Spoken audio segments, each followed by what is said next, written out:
Hi, I'm Phil Thompson. Thanks for joining me for Phil's Finance Fix. Today we're going to be talking about what capital gains tax is and how it works. So first off, a capital gain or loss is the difference between what it costs you to buy an asset and what you receive when you sell that asset.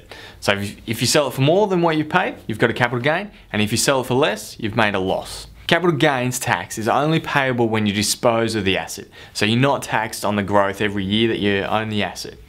So if you've made a capital gain on the sale of an asset, you'll be taxed on those gains.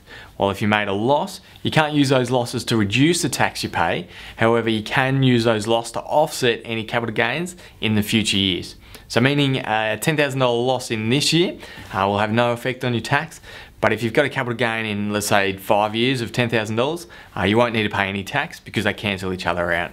So fun fact, capital gains tax was introduced into Australia by the Hawke-Keating government in the 20th of September 1985.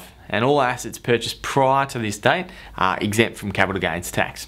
So how we calculate capital gains tax? So firstly, when they brought it in, up until the 20th of September 1999, they had a calculation method that was really complicated, linked to inflation. You needed a maths degree to work it out. But however, the government, in its infinite wisdom, they brought in a much simpler way of calculating it. So basically, if you own an asset for less than 12 months, 100% of that capital gain is included in your taxable income. And if you own the asset for more than 12 months, only half of that capital gain is included in your income, or 1/3 for superannuation funds.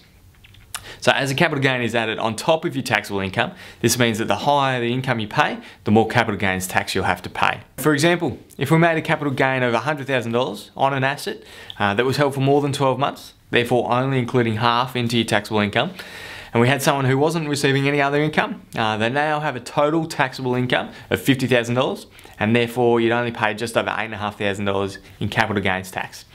And if you were earning $90,000 in wages, you'd now have a total taxable income of $140,000, and now you'd pay $18,500 in capital gains tax on top of your normal taxable income.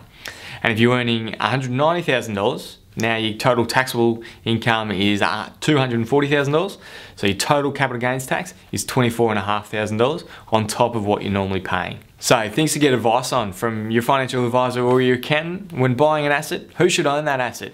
If you're a couple, should it be jointly owned? Should it be owned by the low income earner or the higher income earner?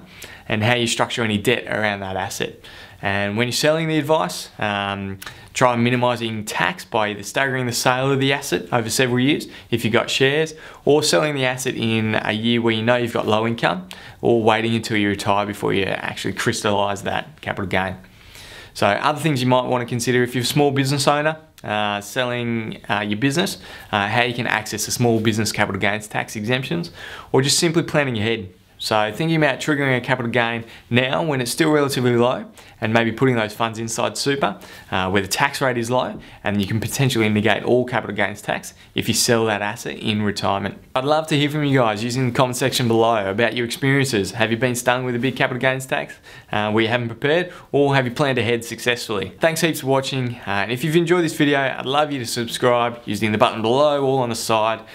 Feel free to email me directly if you've got any questions, phil@thompsonfs.com.au, and thanks for watching, and I'll see you next time.